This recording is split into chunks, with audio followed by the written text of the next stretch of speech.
आज हम खड़े हैं प्रयागराज की पवित्र भूमि, जहां माघ मेले का पवित्र पर्व चल रहा है, जहां समूचे विश्व के विभिन्न धर्माचार्य पधारे हुए हैं। ऐसे में कौशले सदन पीठाधीश्वर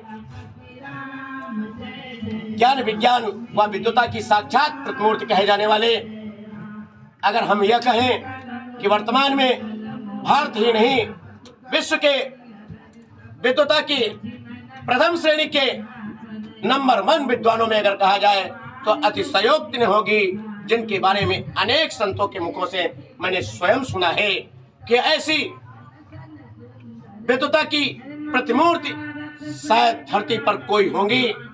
उनमें से एक माने जाने वाले पूज्यपाद स्वामी विद्या भास्कर जी महाराज, आज उनसे जानते हैं कि आज रामानुज संप्रदाय के वो खासकर उत्तर भारत में शायद उनका सानी कोई नहीं है।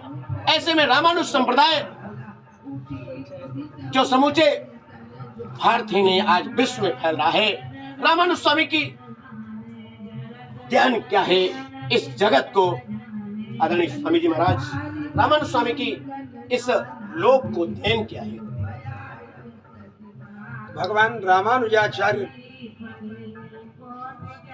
को इस जगत का कल्याण करने के लिए भगवान ने भूमंडल में भेजा था। भगवान बड़े चिंतित लग रहे थे, उनके मत्थे पर पसीने की बूंदें थी। तो शेषनाग ने कहा कि आपको क्या चिंता है? भगवान ने कहा कि मैं कई बार श्री राम के रूप में, श्री कृष्ण के रूप में पृथ्वी पर गया, लेकिन समस्त जीवों को धर्म सम्मुख करने में पूर्णतः सफल नहीं हो पाया, अपने चरणों में भी लगाने में सफल नहीं हो पाया। इसलिए तुम चूंकि उन्हीं के जात बिरादरी के हो, तुम ही जीव हो और वो भी सब जीव हैं, तो स्ववर्गे परमा प्रीति, अपने वर्ग में परम प्रीति होती है, तो तुम जाओ। तो भगवान रामानुजाचार्य ने कहा कि संसार के प्राणी तो स्वार्थी होते हैं, देगा तभी वो शरणागति भी स्वीकार करेंगे, तो इसके लिए आप कुछ हमें अधिकार दीजिए। तो बोले, मैं लीला विभूति का सारा अधिकार देता हूँ, समस्त ऐश्वर्य ब्रह्मलोक प्रदान पर्यंत आपके हाथ में रहेगा। भगवान रामानुजाचार्य ने कहा कुछ ऐसे भी हैं जो मोक्ष चाहेंगे, तो भगवान ने कहा तुम्हें वैकुंठ देने का भी अधिकार दे करके मैं भेजता हूँ। इस तरह से भगवान के द्वारा उभय विभूति नायकत्व का अधिकार प्राप्त करके लीला विभूति और त्रिपाद विभूति दोनों का अधिकार प्राप्त करके भगवान रामानुजाचार्य इस भूमंडल पर आए। जैसा कि भूमंडल का ये स्वभाव है पृथ्वी के लोगों का, बढ़ते हुए ऐश्वर्य को देख करके वो स्वतः ईर्ष्यालु हो जाते हैं। ऐसे ही भगवान रामानुजाचार्य जी के बढ़ते ऐश्वर्य को देख करके कुछ लोग ईर्ष्यावश उनको विष देने का भी काम किए, लेकिन प्रपीत विष तीर्थांभ प्रकटीकृत वैभव, उन्होंने विष का जल पी करके अपने वैभव को दिखा दिया। उनका बाल बांका नहीं हुआ विषपान करने के बाद भी। ऐसे भगवान रामानुजाचार्य ने समाज को यह उपदेश दिया कि तुम सामने जो व्यक्ति दिखलाई पड़ रहा है उसके अंदर भगवान के दर्शन करने का अभ्यास करो। पुरुष है तो भगवान के दर्शन करने का अभ्यास करो, स्त्री है तो भगवती लक्ष्मी के दर्शन करने का अभ्यास करो। तो इसी बुद्धि से उसे देखो, उससे अपने को छोटा मानो, जगत को अपने से बड़ा मान करके भगवान के रूप में, भगवती के रूप में देखो। जैसा कि श्री सनत कुमार संहिता में नारद पांचरात्रागम के माध्यम से वर्णन किया गया है, यो यो भवति पुंभावः स विष्णुर्ति निश्चयः योयस्तु नारी भावः स्यात् तत्र लक्ष्मीर व्यवस्थिता। और इसी सिद्धांत को आगे बढ़ाया भगवान रामानुजाचार्य जी की परंपरा में। जो सिद्धांत चलते रहे इस तरह के, ऐसे सिद्धांतों को आगे बढ़ाते हुए भगवान रामानंदाचार्य जी के माध्यम से पूज्यपाद गोस्वामी तुलसीदास जी महाराज उस परंपरा को आगे बढ़ाते हुए श्री रामचरितमानस में इस बात को लिखते हैं, सिया राम मैं सब जग जानी, करो प्रणाम जोर जुग पानी। यही आज लव जिहाद, बलात्कार जैसी घटनाएं घट रही हैं और रामानुज स्वामी ने इस प्रकार का उपदेश दिया है, इसके बावजूद ऐसी क्यों स्थितियां आ रही हैं? उनके सिद्धांतों का समूलतः योग्य व्यक्तियों के द्वारा प्रचार प्रसार न हो पाने के कारण, उसमें भी अयोग्य व्यक्तियों के पदस्थापित हो जाने पर योग्यतम व्यक्तियों को जिस पद पर बैठना चाहिए उस पद पर अयोग्य व्यक्ति जब बैठ जाते हैं, अपूज्यों का पूजन और पूज्यों का अपमान होने लगता है, तो तीन चीजें वहाँ अवश्य आती हैं। दुर्भिक्ष आता है, मरण आता है और भय व्याप्त होता है लोगों में।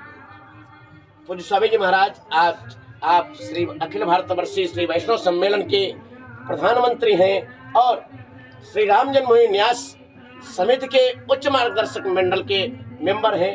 ऐसी परिस्थितियां आखिर क्यों नहीं निर्मित कर रहे हैं? ऐसा प्रयास क्यों नहीं निर्मित कर रहे हैं? मार्गदर्शक मंडल तो विश्व हिंदू परिषद का है। राम जन्मभूमि तीर्थ क्षेत्र विकास प्राधिकरण विकास के रूप में वह कार्य कर रहा है।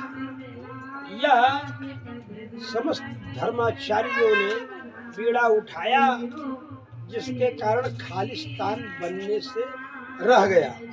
इसके लिए उदासीन संतों में बड़े बड़े संत आगे आए। पूज्य ज्ञानदेव जी महाराज आए, पूज्य वामदेव जी महाराज के उसकी व्यवस्थाएं न हो जाएं, क्योंकि सारे संसाधनों पर इस समय राजनेताओं ने कब्जा कर रखा है। इसलिए जब तक राजकीय सत्ता का बल नहीं होगा, धर्माचार्यों के इशारे पर राजकीय सत्ता जब तक कार्य नहीं करना प्रारंभ करेगी, तब तक इसका समूल उपचार नहीं हो सकता है। स्वामी जी महाराज आपके योगी जी परम मित्र हैं और कहा जाता है कि अनेक अवसरों पर आपके द्वारा सामने उपस्थित है। वो क्या भय है? सारा विश्व इस समय तृतीय परमाणु विश्व युद्ध की काल रात्रि से गुजर रहा है। इस अभिमान के कारण जो संघर्ष हो रहा है, उस संघर्ष पर विराम लगेगा। इस अभिमान के रक्षणार्थ ही संघर्ष होता है संसार में।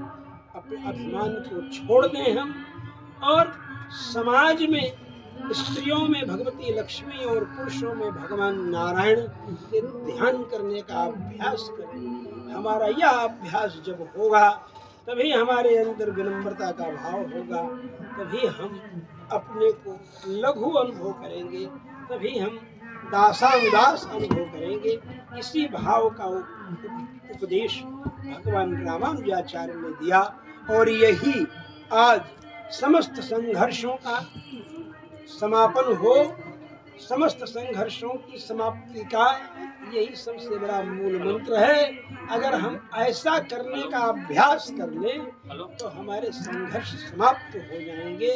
भगवान रामानुजाचार्य की यही दिव्य आज्ञा सर्वदेश सर्वदशा सर्वकाल सभी अवस्थाओं में निरंतर बढ़ती रहे, क्योंकि यह आज्ञा लोक हितैषिणी है। रामानुजाचार्य की आज्ञा लोक हितैषिणी है, लोक हितकारिणी है।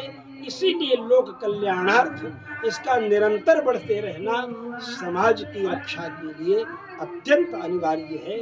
ओम शांति। या करके उनसे कहता, मुझे कुछ आपसे व्यक्तिगत बातें करनी है, तो दीपक बुझा देते और दूसरा दीपक जलाते हैं और बात शुरू करते हैं। तो वह कहता है कि दीपक तो जल ही रहा था, उसको बुझा करके आपने दूसरा दीपक क्यों जलाया?